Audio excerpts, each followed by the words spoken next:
Mr. Speaker, I rise to speak on behalf of our nation's greatest tragedy.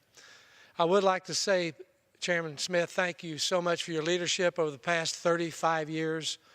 You have been unrelenting in your commitment in support of life, and I have the deepest of respect for you. Today marks Roe v. Wade 45th anniversary. Since that ennobled decision, over 60 million precious innocent unborn babies have been intentionally killed by abortions in the United States. In light of the anniversary and the March for Life event, I would like to share the words of the late Mother Teresa. I quote, "I feel that the greatest destroyer of peace today is abortion, because it is a war against the child, a direct killing of the innocent child, murder by the mother herself. And if we accept that a mother can kill even her own child, how can we tell other people not to kill one another? How do we persuade a woman not to have an abortion? As always, we must persuade her with love, and we must remind ourselves that love means to be willing to give until it hurts. Jesus gave even his life to love us. So, the mother who is thinking of abortion should be helpful to love, that is, to give until it hurts, her plans, or her free time, to respect the life of her child. The father of that child, whoever he is, must also give until it hurts."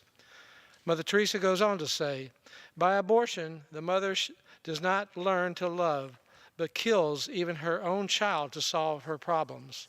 And by abortion, the father is told that he does not have to take any responsibility at all for the child he has brought into the world.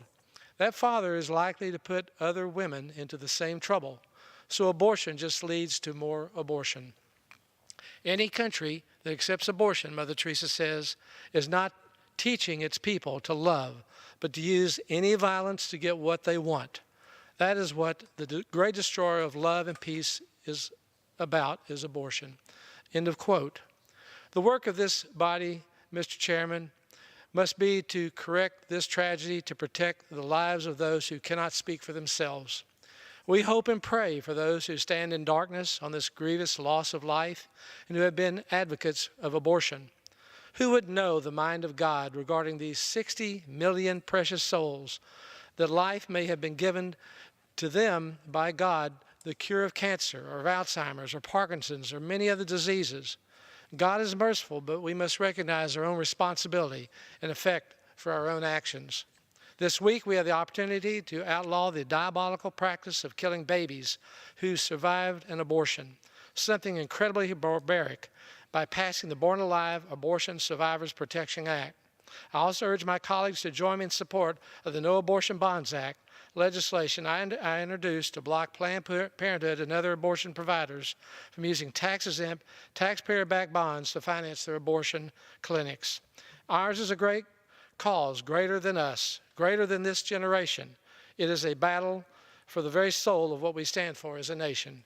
Thank you, Mr. Speaker, and I yield back.